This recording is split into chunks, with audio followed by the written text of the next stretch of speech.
Good morning. So, this is Daang Reyna. So, ito yung rotonda.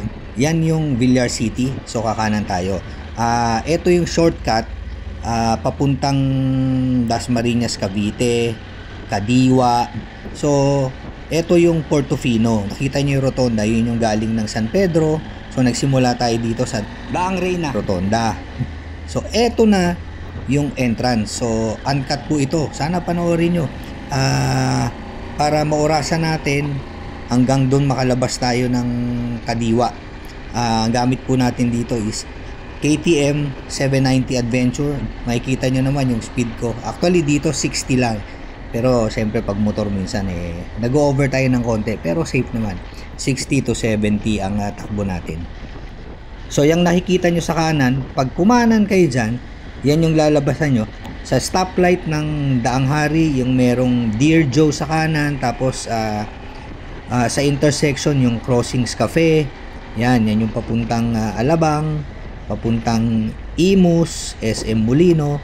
So etong tinatahak natin na daan, ay eto pala, yung sa kanan na yan, yung Foresta Cafe, yan yung magandang tambayan dito sa loob ng Villar City.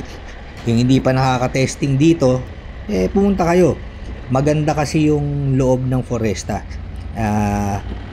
Tip lang, medyo may kamahalan lang ng konti kasi syempre medyo maganda naman yung inyong lugar, yung venue.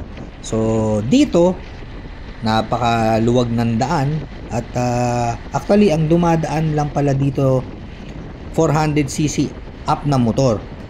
Pero minsan may nakikita ako na naka-scooter, minsan nga yung iba walang helmet. Hindi ko alam kung empleyado sila dito or taga rito sila.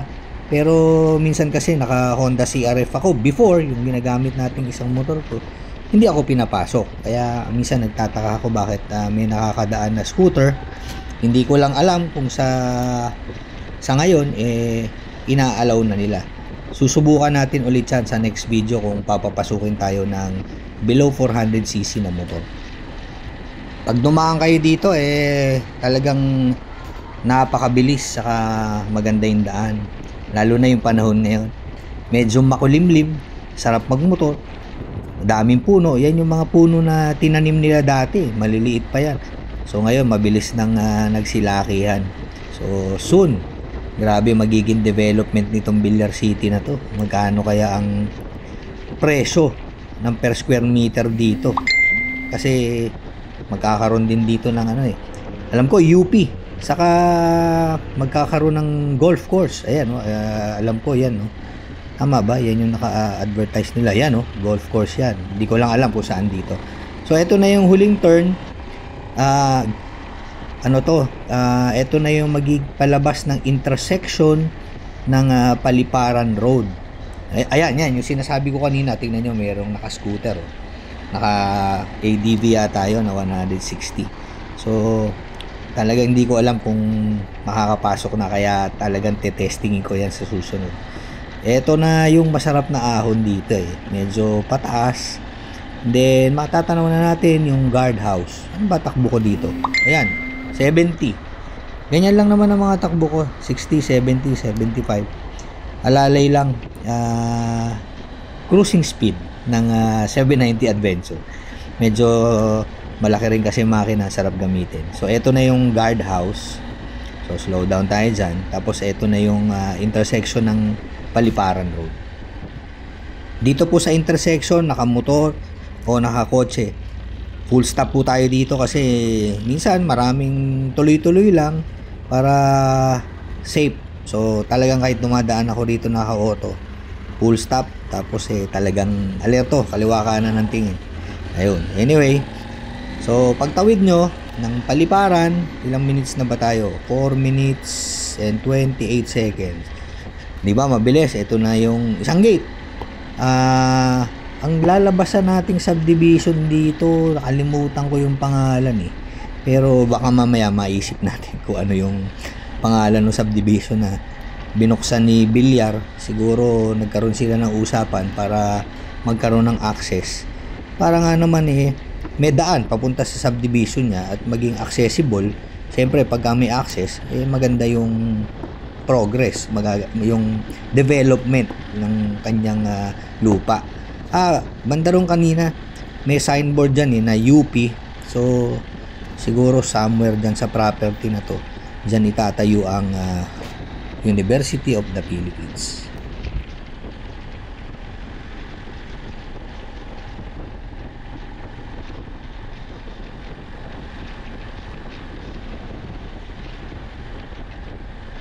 Tignan nyo yung kanan, no? Sobrang ganda talaga ng property nitong Villar. Ang sabi, narinig ko 3 times daw na laki ng Bonifacio Global City etong Villar City. So isipin nyo na lang yun. Ang BGC napakalaki na. So 3. So ito yung isang guardhouse. Nga pala, nakita nyo yun yung mga first time na dadaanan dito, may cones yan na 2. Tapos merong steel na harang. So bawat daan nyo dyan sa mga outpost ng gwardiya, ingat kayo dyan. Tingin kayo maigi. Etong isang intersection na to, full stop din kayo dito kasi medyo alangan yan yung pag napadaan kayo yung kalye, parang medyo naaalanganan ako kaya talagang full stop. Tapos maraming e-bike, marami rin motor. Yung kaliwa kanan na yan, yung kanan alam ko palabas yan ng papuntang yung daan ng Paliparan. Yung likod nun, yung sa Orchard, alam ko may labas yan. Susunod dadaanan natin yan para malaman nyo. Yung sa kaliwa papuntang Paliparan yun, yung sa may elementary school, alam ko dun lalabas yan. So ito yung napakalaking tulay. Tapos sa pagkurba na yan sa kaliwa, may tinatayo rin na foresta dyan. Pero ayan, ewan ko makikita. Basta yan, yung kaliwa na yan. Pero parang hindi siya ganun kalaki kagaya ng unang foresta. Siguro siyempre, yung side na yon may foresta, etong side na to may foresta, at siyempre may coffee shop din. Yung nasa kanan pala, side na yan ng may orchard din dyan nakita ko na parang hindi kay Villar alam ko orchard yan. Yun ko-confirm natin yan. Anyway, malapit na tayong dumating yung sa sinasabi ko sa yung subdivision na hindi ko pa maiisip hanggang ngayon. So ano pangalan? Ngayon, yung mga nakadaan na dito at makakapanood pa rin ito, comment naman kayo. Eto na yung subdivision na sinasabi ko sa inyo. Dati kasi sarado yan yung nakita nyo kanina, may bakod. So eto, yan na. Tapos ang labas natin, malapit nga sa kadiwa. So 7 minutes and 55 seconds. Kaya naman medyo mabilis ako ng konti. Ayan, kagaya na nakikita nyo. Yung mga humps kasi medyo nadadaanan ko lang. Pero kung siguro sa kotse, siguro bawas tayo ng 1 minute, 1 minute 30 seconds. Kasi yung takbo naman halos pareha. Pero at least meron kayong yung time na alam nyo na less than 10 minutes baka umabot, no? Nandun na tayo dun sa kanto ng Kadiwa, yung provincial road ng Dasmariñas. Siyempre mapuprove talaga natin na mabilis talaga tong daan na to.